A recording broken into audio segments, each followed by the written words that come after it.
ମମତା ଯୋଜନାରେ ଏକ ଖୁସି ଖବର ରହିଛି। ମମତା ଯୋଜନାରେ ସହାୟତା ରାଶି 5,000ରୁ 10,000 ଟଙ୍କା ପର୍ଯ୍ୟନ୍ତ ବୃଦ୍ଧି କରାଯାଇଛି। ଏହି ଟଙ୍କାକୁ ଦୁଇଟି କିସ୍ତିରେ 6,000 ଏବଂ 4,000 ଟଙ୍କା ପାଇବେ ହିତାଧିକାରୀ। ଅଗଷ୍ଟ 2023ରୁ ସମସ୍ତ ଯୋଗ୍ୟ ହିତାଧିକାରୀ ଏହି ବର୍ଦ୍ଧିତ ରାଶି ପାଇବେ। ଦେଖନ୍ତୁ, ଏଠି ପ୍ରଧାନମନ୍ତ୍ରୀଙ୍କ ତରଫରୁ ପୋଷ୍ଟ କରାଯାଇଛି ମଧ୍ୟ।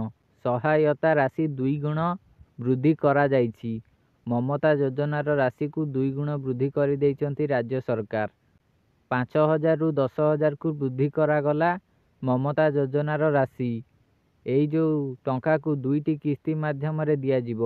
ଯେଉଁ 10,000 ଟଙ୍କା ଦିଆଯିବ ମମତା ଯୋଜନାରେ, ସେଇ ଟଙ୍କାକୁ ଦୁଇଟି କିସ୍ତି ମାଧ୍ୟମରେ ଦିଆଯିବ। ପ୍ରଥମେ 6,000 ଟଙ୍କା ଦିଆଯିବ, ତାପରେ 4,000 ଟଙ୍କା ଦିଆଯିବ। ଅଗଷ୍ଟ 2023ରୁ ହିତାଧିକାରୀଙ୍କୁ ମିଳିବ ବର୍ଦ୍ଧିତ ରାଶି। ଅଗଷ୍ଟ 2023ରୁ ହିତାଧିକାରୀଙ୍କୁ ମିଳିବ ବର୍ଦ୍ଧିତ ରାଶି। 4 ମାସର ବକେୟା ରାଶି ଫେବୃଆରୀ 20ରୁ 25 ତାରିଖ ମଧ୍ୟରେ ମିଳିବ। ଏଇ ଯେଉଁ ଅଗଷ୍ଟ ମାସରୁ ଏପର୍ଯ୍ୟନ୍ତ ଯେଉଁ 4 ମାସ ଗଲାଣି, ଏଇ 4 ମାସର ରାଶି ପୂର୍ବରୁ ଯେଭଳି ମିଳୁଥିଲା ସେଭଳି ନ ମିଳି ଏବେ ଯେତିକି ବୃଦ୍ଧି କରାଯାଇଛି ସେଇ 10,000 ଟଙ୍କା ମିଳିବ। କେବେ ମିଳିବ ଜାଣନ୍ତୁ? 4 ମାସର ବକେୟା ରାଶି ଫେବୃଆରୀ 20ରୁ 25 ତାରିଖ ମଧ୍ୟରେ ମିଳିବ। ଏଇ ଯେଉଁ ଫେବୃଆରୀ ମାସ ଚାଲିଛି ଏବେ, ଏଇ ଫେବୃଆରୀ ମାସର 20ରୁ 25 ତାରିଖ 5 ଦିନ ମଧ୍ୟରେ ସମସ୍ତଙ୍କୁ ଟଙ୍କା ମିଳିଯିବ। ଦେଖନ୍ତୁ, ଏହି ନ୍ୟୁଜ୍ଟିକୁ ମଧ୍ୟ ପେପର ମାଧ୍ୟମରେ ଜଣାଇ ଦିଆଯାଇଛି। ଗର୍ଭବତୀଙ୍କୁ ମିଳିବ 10,000। ବଢ଼ିଲା ମମତା ଯୋଜନା ସହାୟତା ରାଶି।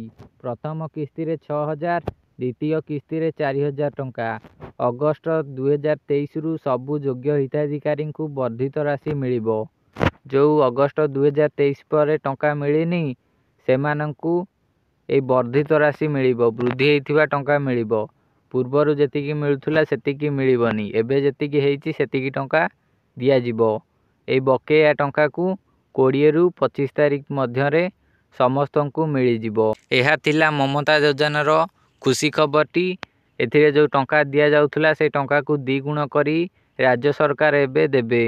ଆପଣମାନେ ଏହି ମମତା ଯୋଜନାରେ ଟଙ୍କା ପାଉଛନ୍ତି କି ନାହିଁ କମେଣ୍ଟ କରି ଜଣାନ୍ତୁ। ଏହା ସହିତ ଏହି ଭିଡ଼ିଓକୁ ଗୋଟେ ଲାଇକ୍ କରି ଚ୍ୟାନେଲକୁ ସବସ୍କ୍ରାଇବ୍ କରିଦିଅନ୍ତୁ।